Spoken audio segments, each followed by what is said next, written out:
السلام علیکم ورحمۃ اللہ وبرکاتہ۔ ان الحمد للہ نحمده ونستعینه ونستغفره ونعوذ باللہ من شرور انفسنا ومن سیئات اعمالنا، من يهده الله فلا مضل له ومن يضلل فلا هادي له، واشهد ان لا اله الا الله وحده لا شريك له، وأشهد أن محمدا عبده ورسوله۔ يا أيها الذين آمنوا اتقوا الله حق تقاته ولا تموتن إلا وأنتم مسلمون۔ يا أيها الناس اتقوا ربكم الذي خلقكم من نفس واحدة وخلق منها زوجها وبث منهما رجالا كثيرا ونساء، واتقوا الله الذي تساءلون به والأرحام إن الله كان عليكم رقيبا۔ يا أيها الذين آمنوا اتقوا الله وقولوا قولا سديدا يصلح لكم أعمالكم ويغفر لكم ذنوبكم، ومن يطع الله ورسوله فقد فاز فوزا عظيما۔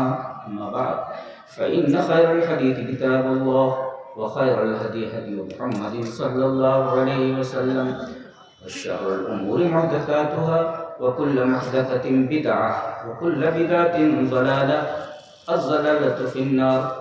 أعوذ بالله من الشيطان الرجيم، بسم الله الرحمن الرحيم۔ ومن آياته الليل والنهار والشمس والقمر، لا تسجدوا للشمس ولا للقمر واسجدوا لله الذي خلقهن إن كنتم إياه تعبدون۔ حضرات گرامی، اسٹیج پر جلوہ فروز حضرات، علماء کرام، محترم بزرگوں، نوجوان بھائیوں، پیارے بچوں، پردہ نشین اور بہن،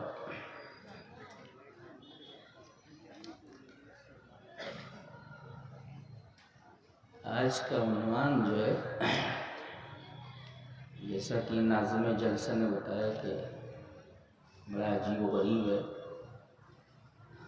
اصل میں لوگوں نے سمجھ لیا کہ میں کوئی سائنٹسٹ ہوں، میں چھوٹا موٹا مولوی ہوں۔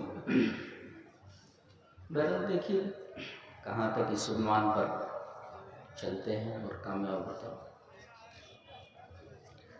عنوان ہے چندریان 3 اور تسخیر کائنات۔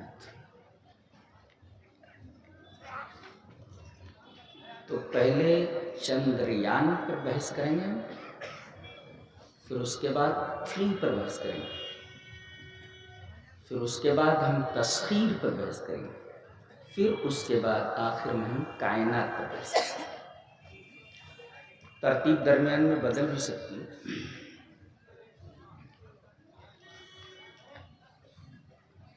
پہلے ہم چندریان کی ترکیب کی اینالیسس یعنی تجزیہ کریں گے۔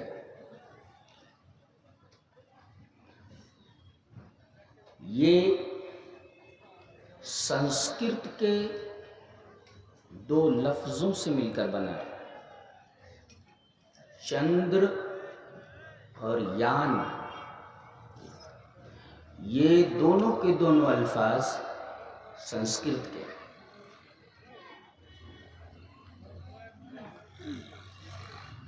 دلیل کیا ہے اس کی؟ دلیل یہ ہے کہ چندر کا سبجوگیشن یعنی اس کی تصریف گردان، یہ سنسکرت کی کتابوں میں موجود ہے، اور یان جو لفظ ہے اس کی بھی تصریف یعنی سبجوگیشن یہ سنسکرت کی کتابوں میں موجود ہے۔ اور چونکہ میں نقلی چترویدی نہیں ہوں، میں آلریڈی سنسکرت کا طالب علم ہوں، سو میں چندر کا پہلے سبجوگیشن آپ کے سامنے رکھتا ہوں۔ پوری دنیا دیکھ رہی ہے، اسکالرس موجود ہیں۔ چندرہ، چندرو، چندراہ، چندرم، چندرو، چندران، چندرین، چندرابھیام، چندرے،